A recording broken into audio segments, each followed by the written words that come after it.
आपली दिशाभूल करण्यासाठी हे लोक आहे ना असं दुसऱ्याचं मास ठेवतात. म्हणजे कोणी असे गोरक्षक किंवा आपल्यावर कारवाई करायला आले त्या लोकांना दाखवायचं काय बघायचं.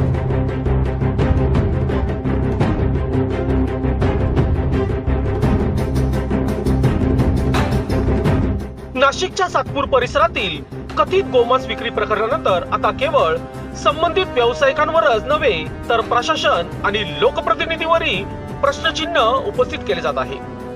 सातपूर मनपा विभागीय कार्यालय अवघ्या काही अंतरावर असताना इतक्या वर्षापासून हा व्यवसाय सुरू असल्याची चर्चा असताना संबंधित अधिकाऱ्याच्या लक्षात हा प्रकार का आला नाही असा सवाल नागरिकांकडून उपस्थित केला जात आहे. जर हा व्यवसाय खरोखरच 30-40 वर्षापासून सुरू असल्याचे म्हटले जात असेल तर स्थानिक नागरिक, व्यापारी संघटना किंवा परिसरातील जबाबदार व्यक्तींना याची कल्पना नव्हती का, हाही मुद्दा चर्चेत आहे.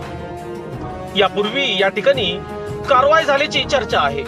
मग परवाना, तपासणी, अन्न सुरक्षा नियम आणि स्थानिक स्वराज्य संस्थेच्या अटीचे पालन झाले होते का? नाशिक महानगरपालिकेने दिलेल्या परवानगीची छाननी होणार का याबाबत स्पष्टता अपेक्षित आहे. दरम्यान बजरंग दलच्या कार्यकर्त्यांनी आक्षेप घेतल्यानंतर हा विषय चर्चेत आला आणि व्यवसाय बंद करण्यासाठी पुढाकार घेतल्याचे सांगितले जात आहे. मात्र बाहेरून पुढाकार घेतल्यानंतर स्थानिक स्तरावर आंदोलनाची भूमिका घेण्यात आली. हा विरोधाभासही अनेकांच्या चर्चेचा विषय ठरत आहे. मुख्य म्हणजे प्रभाग क्रमांक 11 मधून भारतीय जनता पक्षाचे 4ही नगरसेवक निवडून आले आहेत. त्यापैकी 3 नगरसेवक, नगरसेविका सातपूर गावातील स्थानिक असल्याचे सांगितले जात आहे. मग इतक्या वर्षापासून सुरू असलेल्या या व्यवसायाबाबत त्यांना माहिती नव्हती का? त्यांनी कधी हरकती नोंदवल्या होत्या का? हा प्रश्नही उपस्थित केला जात आहे. या संपूर्ण प्रकरणात आरोप प्रत्यारोपापेक्षा अधिकृत तपास, परवानगीची पडताळणी, प्रयोगशाळा अहवाल आणि कायदेशीर कारवाई यावरच अंतिम सत्य अवलंबून राहणार आहे.